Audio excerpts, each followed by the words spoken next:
Sasa alijua hiyo ni namba yangu, so alianza kupeanga wanaume wananipigia simu.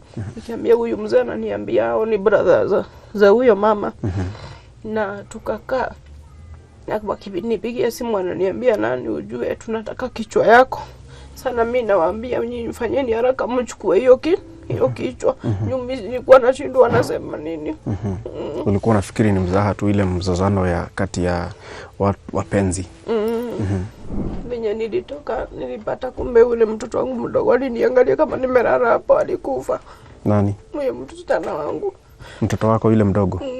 Alishtuka akaaga. Watu waliniambia kukula kukunywa siku 3. Siku inaangalia tu kinataka kufa. Pole mama.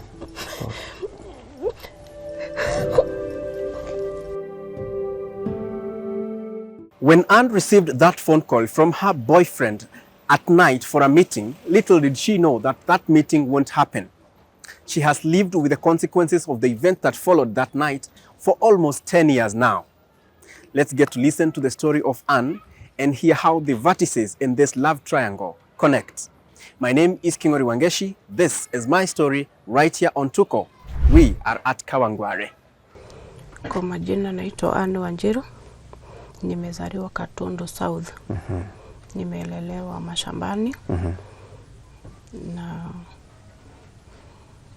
nimekulia tu kwa mashambani. Mpaka wakati tumekuja kutoka huko mashambani, tulikuwa mama yetu ndio alikuwa anatulelea huko. Na sasa wakakuja wakarudiana na baba, wakakuja inaitwa Mathare.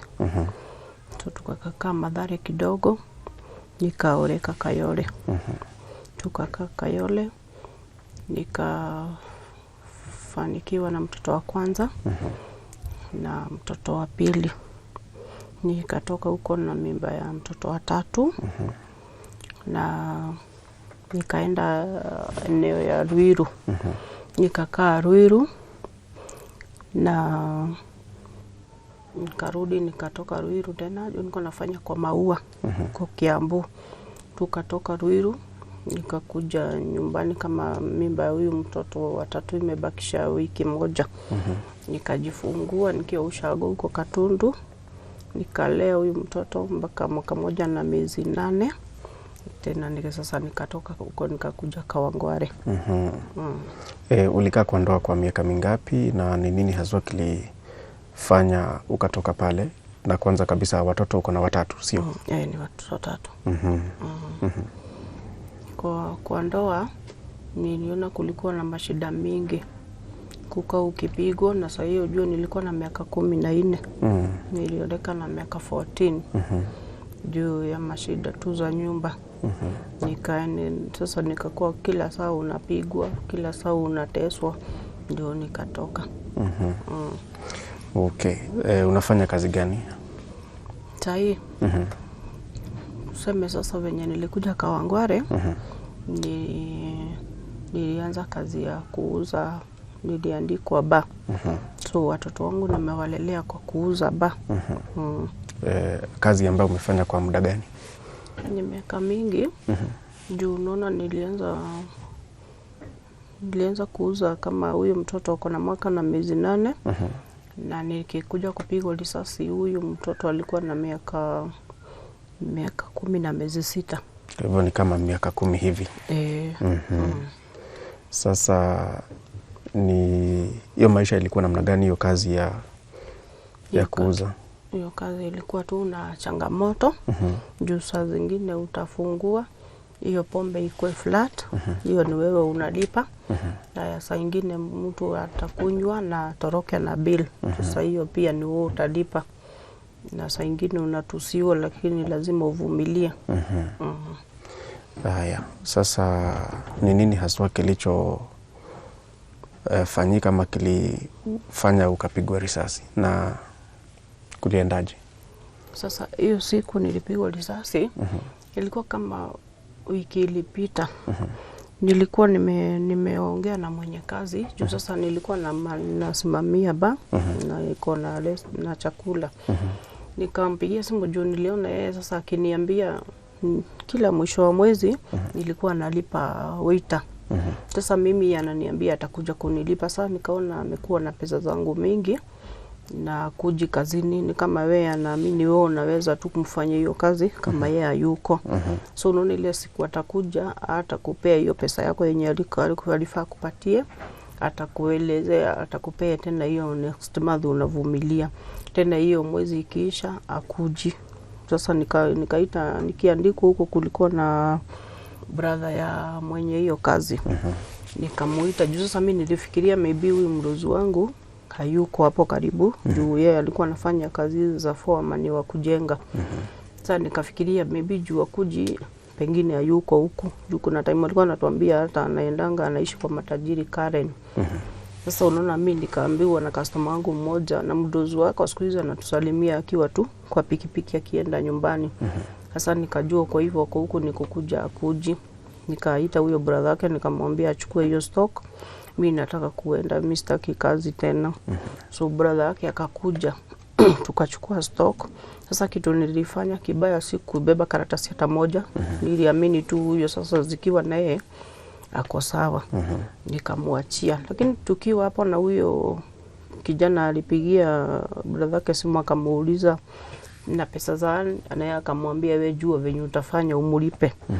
So yeye akaniambia Kenya atafanya hiyo bao wamepata mtu wa kuinunua. Ataiuza alafu ataniletea pesa zangu atanipea. Sasa tukaachana hiyo siku ndio sasa nilipigwa risasi usiku. Zilikuwa pesa kama ngapi? Ilikuwa 42,000. Yala. Hiyo ndio ulikuwa unalipa waiter nayo? Hiyo ndio angekuwa nafaa nilipe. Sasa zangu. Yani hiyo ndio deni aliyokuwa nayo kwako? Hiyo ndio pesa angefaa nilipe. Ulipigiwa wapi na kulikuwaje? Utupee hiyo picha. Nilikuwa kwa nyumba yangu na nikapikia watoto wangu hapa. Sasa mamangu alikuwa. Tukakula na tukakuwa sasa tumetulia. Sasa mtu nilikuwa na boyfriend. Akanipigia simu akaniambia juu anaenda Karen kupeleka mdozi wake. Niite mtu wa taxi mwenye najua. Alafu anipeleke kona mahali kunaitwa Fine Breeze. Ndio akitoka huko kupeleka mdozi anapitia hapo. Sasa nikaita mwenye nilizoea wa taxi kunibeba. Ndio sasa venye nilimpigia simu alikaa zaidi ya 30 minutes. Nikampigia tena nikamwambia kama ungekuja ungeniambia tu. Na sasa kaniambia nakuja tu saa hii. Dakika kidogo alifika juu hapo kwa hiyo plot kuna barabara kama aka Kenya tumekujia. Akakuja na kaniambia amefika nitoke twende. Nikatoka, tulitoka na huyo kijana wangu. Sasa hiyo alikuwa na miaka 14 ya funge gate. Sasa unaona venye tulifungua tu gate. Mtu alikuwa hapo kando ya gate. Akachukua kibeti yangu akapeana nje. Akarudi akanishika mkono akanitoa nje ya gate. Na hapo Maria Mento alikuwa na taxi kama pale. Akatoa bunduki ndogo hapa. Na hapo kando kulikuwa na pikipiki. Na hiyo pikipiki ni ya huyu wa taxi. Alikuwa anashinda nayo mchana. Usiku anachukua gari. Kwa hiyo pikipiki kuna watu 3. Na kwa hiyo kwa gari yake kuna driver na huyu mtu mwingine kwa huko. Huyo mtu alikuwa amekuja na hiyo pikipiki ama alikuwa tu hapo? Sasa huyu wa taxi. Na huyo mwenye alikuwa hapo kando. Mwenye alikuwa hapo kando. Sasa alitoa bunduki ndogo hapa. Akaanza kuipapasa mali sasa inatoka. Akiniuliza ngapi ndio aliniuliza mara 3. Akanipiga risasi kwanza ya mkono. Mbona alikuwa anakuuliza jina lako? Sijui. Sasa mimi nilikuwa najiuliza mbona anauliza jina langu na mimi nimeita huyu wa taxi na ako kwa gari. Pole sana. Akakuuliza jina? Aliniuliza mara 3. Akanipiga risasi ya mkono. Na sasa venye nilimtoa hiyo mask ndio akanipiga ya kichwa. Nikaangua na tumbo. Akanipiga risasi 2 za mguu. Famu yangu ikupotea. Hali huyu mtoto alikimbia kama amepiga nduru kwa prod. huyu mtu aliniruka na mguu mmoja akarushia huyu risasi. Lakini sasa huyu bahati mzuri nyumba yetu ilikuwa ya karibu. Akakuwa ameingia kwa nyumba, hiyo risasi ikapita ikagonga huko mwisho. Alirudi akaenda mbio, akachukua pikipiki, akabeba watu wengine, na huyu wa taxi naye akabeba watu wengine, wakafuatana wote. Sasa wakakuacha. Na ilikuwa ni kama saa ngapi hivi? Kitu saa 4:30 ya usiku. Hapo ulitolewa na kina nani? Sasa huyu venye alienda kwa nyumba, alienda kuita huyo mtoto wangu mwingine alikuwa form 3. Akatoka nje, sasa ndio walikuja kujaribu kunichukua. Majirani walitoka kama watu wameshaenda. Na wakanichukua wakanibeka kwa nyumba. Wakachukua matresi yangu wakanitandikia hapo chini. Alafu sasa huyu mtu wa taxi ni kama venye alienda venye alisema, alienda akarudi akaenda kusema hapo kwa polisi. Hapo kwa chief akasema kuna msichana amemuita na amepigwa risasi. Na wakamwambia kama ni wewe ndio walikuwa wamekuita, turudi twende na wewe, uende umbebe tu uende OC. Ndio sasa akakuja wakanibeba. Sasa nikiwa hapa nimelala, mtoto mdogo kuliko huyu wa miaka 10 alishuka kwa kitanda akakuja kaniangalia. Alafu gari ikakuja nikaenda OC. Sasa kuanzia hapo nikaenda nikatulila hapo kwa cashot. Juu daktari walisema huyu mtoto hawezi sign, na huyo brother yake hajafikisha bado miaka 18. Haya, tulikuwa na mama mmoja jirani. Na yeye akaambiwa hawezi sign juu yeye ni jirani. Sasa ikifika hii siku ingine, kuna mtu sasa walikuwa wanajaribu kumpigia simu. Hiyo ndio alikuja sasa akanisainia. Nikaingizwa kwa theater. Ndio nikafanya operation kichwa na mguu. Wakazitoa? Walitoa za mguu. Hii ya mkono iliingia ikatoka tu hii kukwama mahali. So walitoa za mguu. Ya kichwa wakasema iwezi toka. Risasi? Ilikuwa ni mwaka gani? 2015 mwezi wa pili tarehe 18. Kuanzia 2015 mpaka wa leo bado iko kwa kichwa? Walisema kwa nini hawawezi itoa? Walisema imekoma kwa mfupa na hawezi isumbua. Wakitigiza hiyo mfupa unaweza kosa kuamka, ama ukue utakuwa normal uishi kumwaga mate tu. So wakasema ukae nayo? Walisema walieka hapo plastic na dawa ya kuua sumu. Sasa iko katikati ya plastic na mfupa. Walisema ile nikuwe nikienda clinic, nikienda kama miezi 2 wanapiga picha. Na sasa mimi nilikosa pesa siendagi. Na hiyo miaka yote inaelekea miaka 10. Nimefika 10. Maisha yako imebadilika ama imekuwa namna gani ukiwa na risasi kwa kichwa? Maisha yangu imekuwa ya shida. Sasa ilifika mahali pesa yangu ikaisha yenye nilikuwa nimesave. Ikaisha. Sasa ikakuwa hatuwezi pata mpaka kitu ya kukula. Kama siku 3 ikisha naenda kuomba pesa ya chai kwa polisi hapo. Nikakuja nikaweka hiyo kazi kidogo. Sasa nauzanga hiyo maziwa. Mam, hiyo miaka yote umeishi hivyo, afya yako imeathirika kiasi gani ama namna gani? Afya yangu imekuwa mbaya. Juu saa hii sasa hata siwezi kama mahali kuna moto. Nakaanga na confess.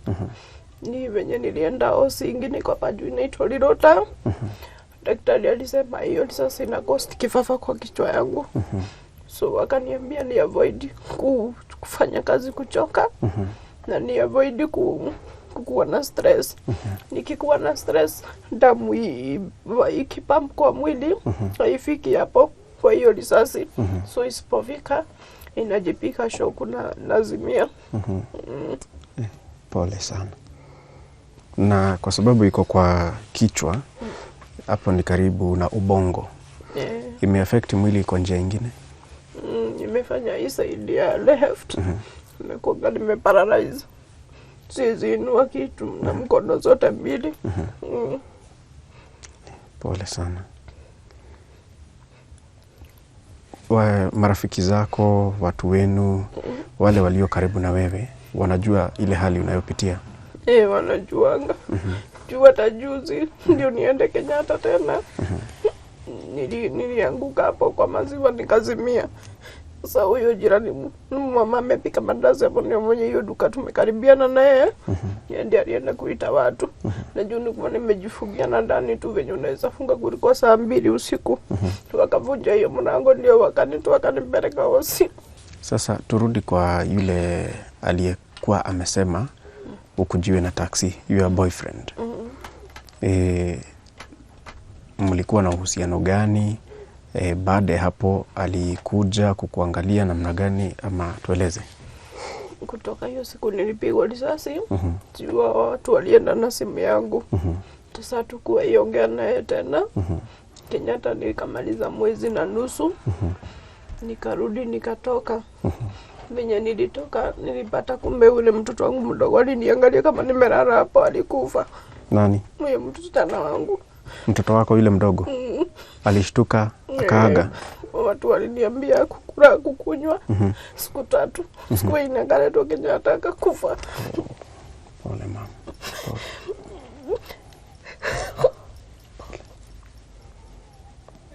Na wewe huko unajua? Sikuambiwa juu venye alikufa. Yule mama mwenye nakwambia tulikuwa naye Kenyatta, yeye tu ndiye alikuja kwa watoto wangu na mama mwingine. Wakamuleta hospitali Kenyatta. So niliambiwa alidungwa shindano moja, akitengenezwa wekwe maji akakufa. Sasa daktari aliwauliza wako na uhusiano gani na huyu mtoto. Wakamuelezea. Daktari akauliza mama yake ako, akasema ako huku ghorofa ya 5. Na wakaulizwa nimefanya nini, wakasema alipigwa risasi. So daktari akamwambia kama ni huyo mwenye alipigwa kichwa. Ile sasa venye nilifanya operation, fahamu yangu ilipotea. Sasa daktari akawaambia hata fahamu yake ikiwa irudi msimuambie, mtuachie sisi tutamfanya Caroline. Mkimwambia mtazika watu 2. So unaona mtoto wangu nilikamwacha mpaka nikatoka. Pole sana. So kuanzia hiyo wakati hamjaipatana na boyfriend wako? Huyo alinitafuta after miaka 3 na akanipigia simu na tukaongea hiyo siku sasa. Na alikuwa polisi wa Satellite. Mlikuwa na uhusiano gani na yeye? Alikuwa boyfriend wangu. Mlikuwa mnapanga kuoana ama namna gani?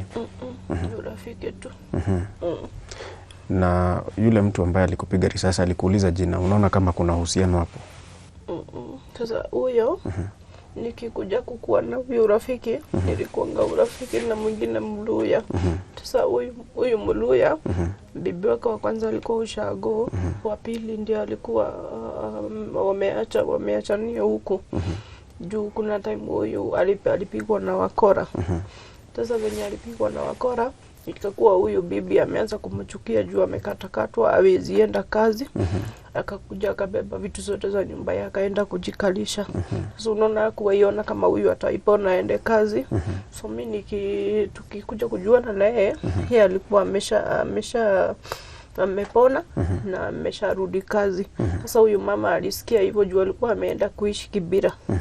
Akaanza kumtafuta warudiane. Sasa unaona huyu naye akamkataza hizi rudiana na yeye.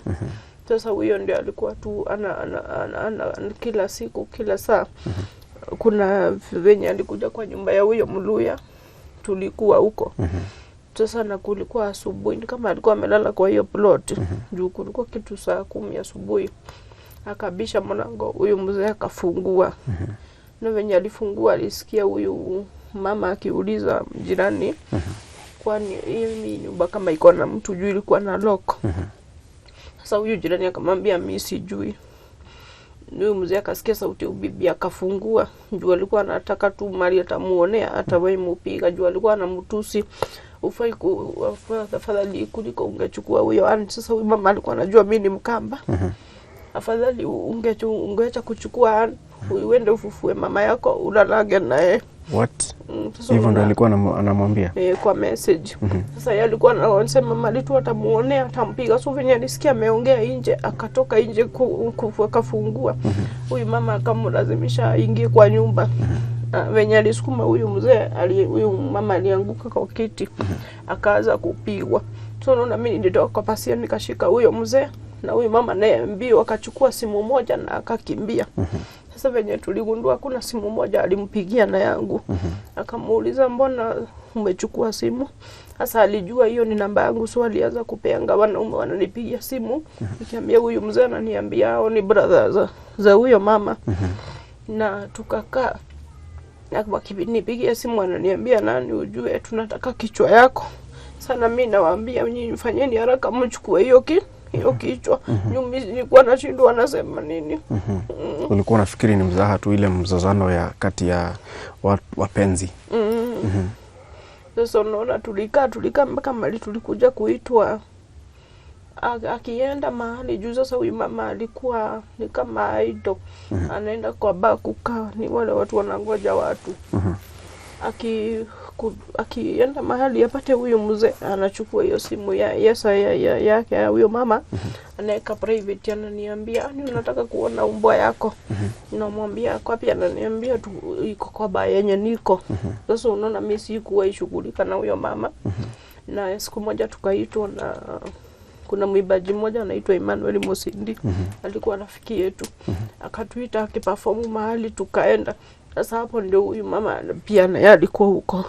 Akiwa na brother yake na sister zake wawili. Na akakuja mahali tulikuwa tumekaa. Akakuja akaniambia na usirudi kunitusi. Mimi nikamwambia hata nakutusingi na namba gani wewe ndio unanipigianga tusi simu.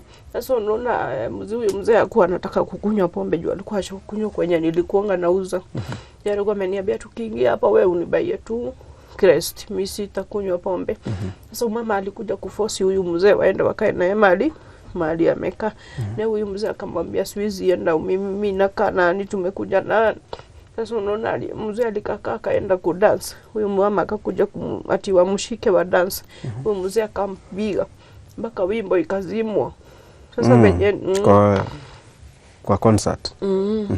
Sasa huyu mwenye wimbo akatoka akamwambia sisi hatukujui, sisi tunajua huyu ni bwana wa sisi tujai kuona.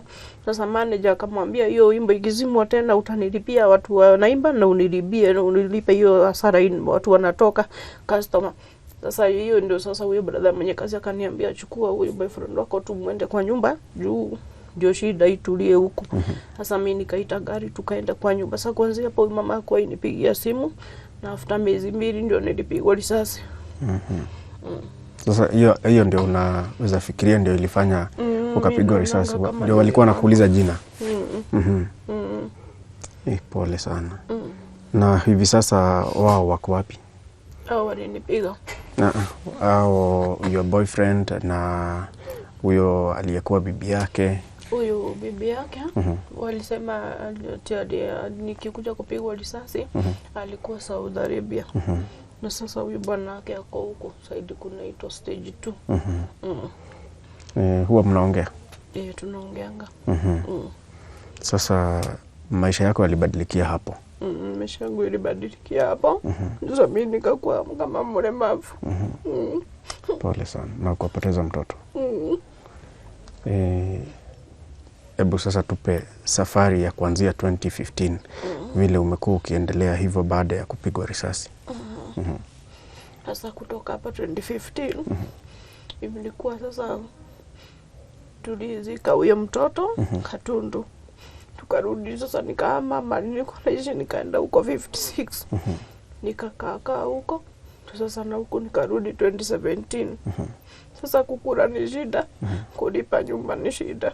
Juu unaona niliona huyo boyfriend yangu alianza kuchukia watoto wangu.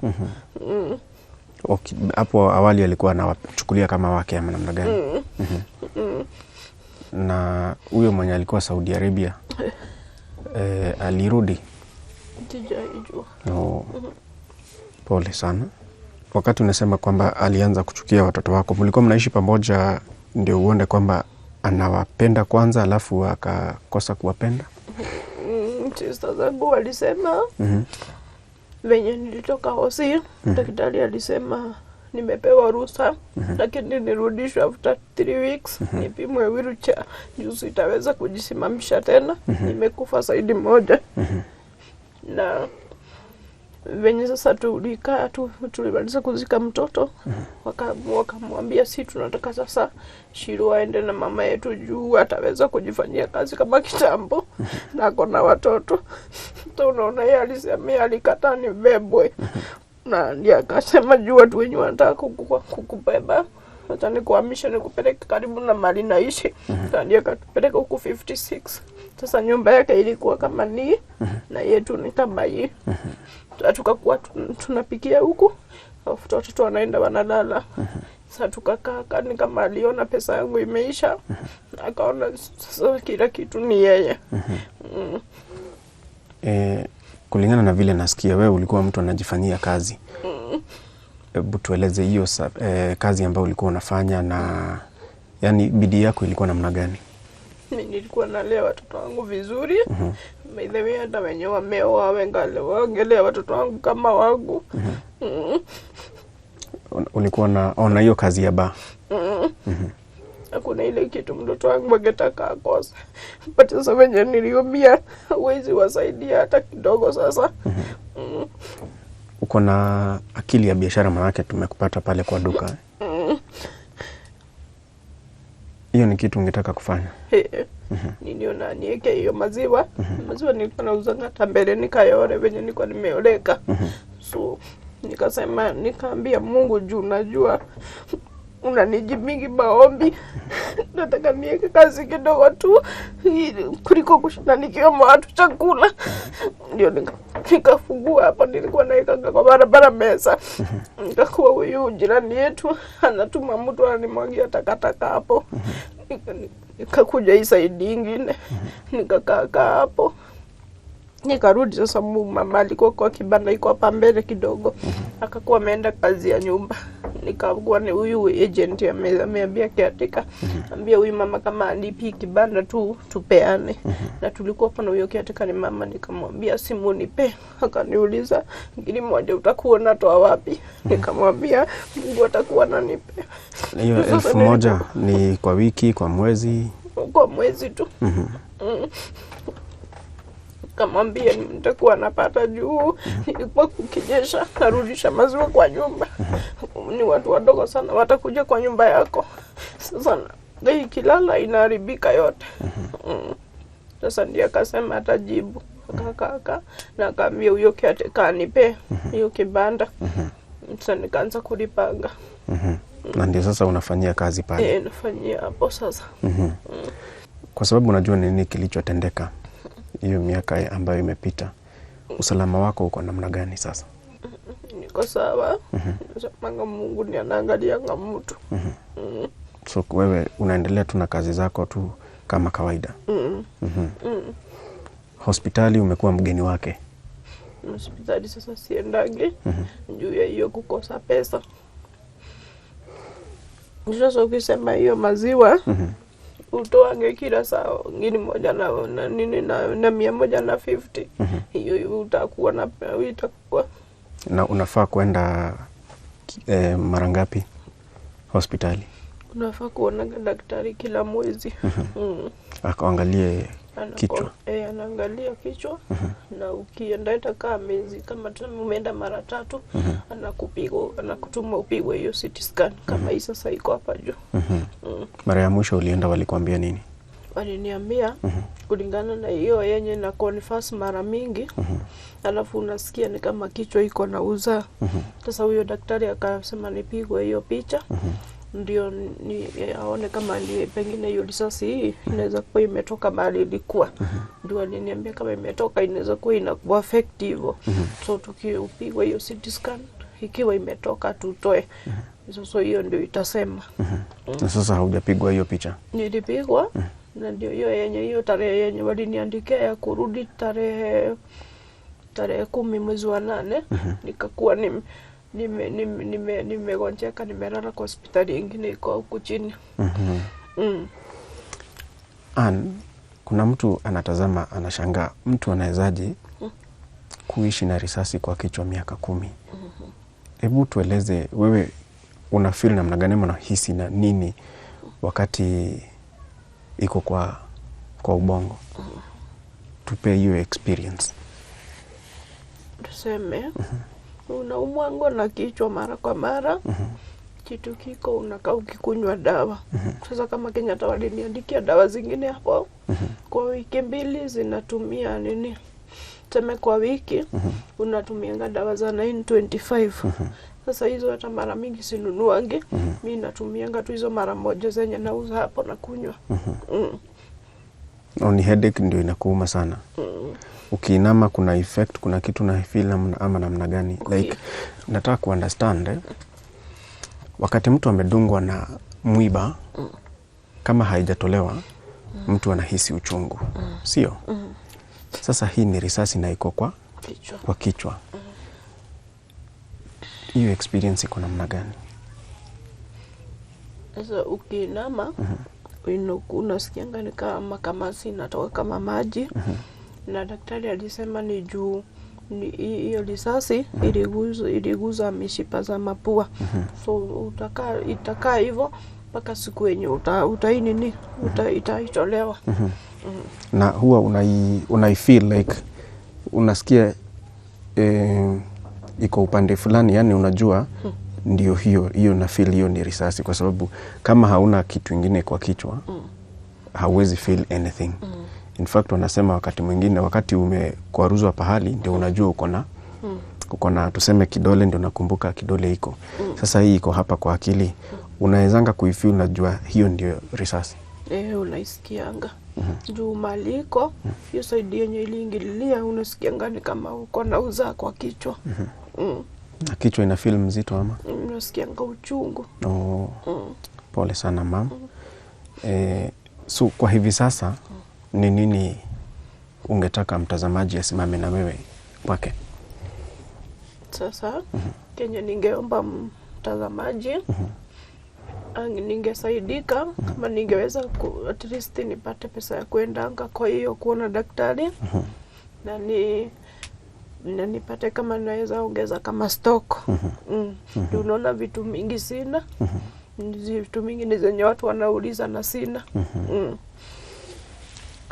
Uko na watoto 2 sasa kwa hivi sasa. Wako na miaka mingapi? Sasa first born alizaliwa 96. Mwezi wa 7. Hiyo ni miaka. Hiyo sasa huyo kwanza siku hizo wanaitwa Gen Z. So wewe ni mama ya Gen Z. Na huyo mwingine sasa huyu kijana. Huyu sasa ako na 25, huyu wa 2000. Pole sana. Huyu kama ako na 25, huyu mwingine ako na 29 hapo. Ama 28. Pole sana kwa yale ambayo umepitia. Na huonange kama walikuwa wakora ambao walikufanyia hivyo? Ni wakora, lakini walitumwa na mtu. Juu unaona huyu wa taxi alinibeba miaka mingi tujaiko sana naye. Na ya huyu kijana alikuwa ananijua. Mwenye alinipiga risasi. Mwenye alikupiga risasi alikuwa anakujua wewe? Alikuwa anijua mbeleni. Na tangu hiyo siku hamkuwahi pata huyo kijana ukamuuliza nani alikuwa amemtuma? Mimi hata sasa hivi ukikutana na yetu haizi simama hivi aonge, anatetemekanga tu. Akiona vile unatabika kutembea.